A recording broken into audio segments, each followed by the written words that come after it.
ನಿಮಗಾಗಿ ಒಂದು ಚಿಕ್ಕ ಸುಂದರ ಲವ್ ಸ್ಟೋರಿ. ಸರಳ, ಹೃದಯಕ್ಕೆ ಹತ್ತಿರ, ಓದೋಕೆ ಮುದ್ದಾಗಿರೋದು. ನಿನ್ನ ಕಣ್ಣಲ್ಲಿ ನನ್ನ ಕಥೆ, ಅ ಶಾರ್ಟ್ ಲವ್ ಸ್ಟೋರಿ. ಮಳೆ ಶುರುವಾಗ್ತಿದ್ದ ಸಂಜೆಯ ಸಮಯ. ಕಾಲೇಜ್ ಮುಗಿಸಿ ಮನೆಗೆ ಹೋದರೂ ಗಾಳಿಯಲ್ಲಿ ಹಾರಾಡ್ತಾ ಇದ್ದ ಆನಂದನ ಪುಸ್ತಕದ ಪೇಪರುಗಳು ಎಲ್ಲೆಡೆ ಹಾರಿಬಿಟ್ಟವು. ಪೇಪರು ಹಿಡ್ಕೊಳ್ಳಕ್ಕೆ ಅವನು ಓಡ್ತಿದ್ದಾಗ ಹಿಂಬದಿಯಲ್ಲಿ ಯಾರೋ ಸಣ್ಣ ನಗು ಬಂತು. ಇಲ್ಲಿದೆ ಕೊನೆಯದು ಅಂತ ಹೇಳಿ ಪೇಪರು ಅವನಿಗೆ ಕೊಟ್ಟಳು ನಂದಿನಿ. ಅವಳು ಕಣ್ಣಲ್ಲಿ ಮಿಂಚಿನಂಟಿದ್ದ ಒಬ್ಬ ಸೌಮ್ಯ ನಗೆ. ಅವನ ಹೃದಯಕ್ಕೆ ಏನೋ ಹಚ್ಚಿದಂತೆ ಆಯಿತು.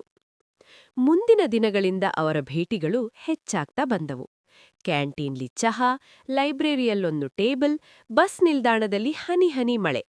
ಸದ್ದು ಮಾಡೋದಿಲ್ಲ, ಆದರೂ ಅವರ ನಡುವೆ ಏನೋ ಸುಮ್ಮನಾದ ಮಾತುಕತೆ. ಒಂದು ದಿನ ಆನಂದ ಧೈರ್ಯಪಟ್ಟ.